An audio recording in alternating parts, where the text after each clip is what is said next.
Why doesn't the Athena Nike in the Temple of Athena have wings? In ancient Crete, there was a king named Minos. When his son was murdered by political enemies during a trip to Athens, the king, grieving for his beloved son, became furious and swore to exact revenge on the Athenians. He pleaded with the gods to bring famine and plague upon Athens. Unable to withstand the suffering, the Athenians sought peace with King Minos. King Minos built a magical labyrinth on the island of Crete. Once someone entered it, they could never hope to find their way out again. Inside the labyrinth, he kept a ferocious creature known as the Minotaur beast with the body of a man and the head of a bull which had a penchant for devouring humans. King Minos demanded that the Athenians send 7 pairs of youths every 9 years to feed the Minotaur. Although the Athenian king agreed, the people of Athens could not bear to sacrifice their children. They wept bitterly, but Theseus, the son of King Aegeus, resolved to kill the monstrous bull-headed creature. He embarked on a journey to Crete with the youths. Before departing, he said to his father, "If I return alive, I will change the black sails on the ship to white. But if I die, the crew will return with the ship flying black sails." Theseus, armed with a magic sword and a ball of thread given to him by Ariadne, princess of Crete, set foot on the island.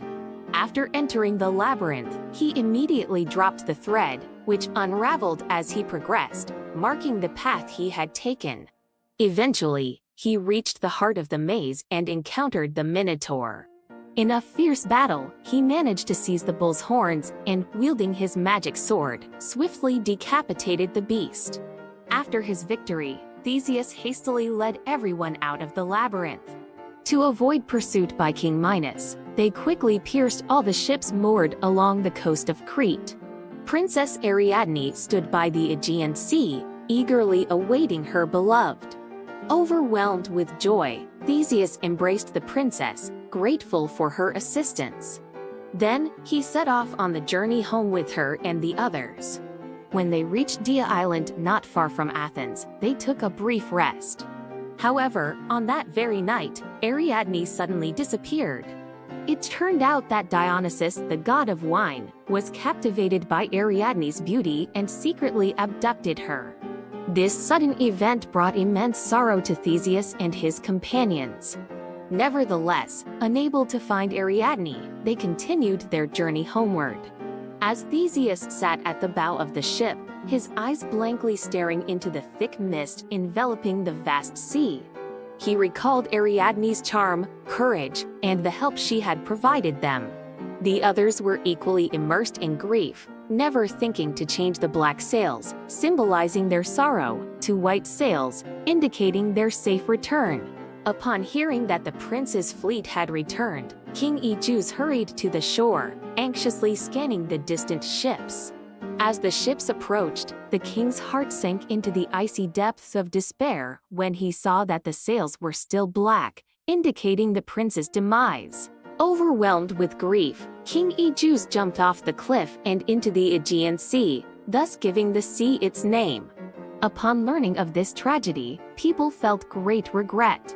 A temple was erected at the spot where King Aegeus had leaped into the sea, serving both as a memorial to him and as a tribute to the prince's heroic deeds. The Athenians were a martial people, aspiring to victory. Therefore, they erected a statue of Athena Nike in the temple. Athena Nike, born to the giant palace and the river god Styx, had wings and could fly swiftly. Wherever she landed, victory followed.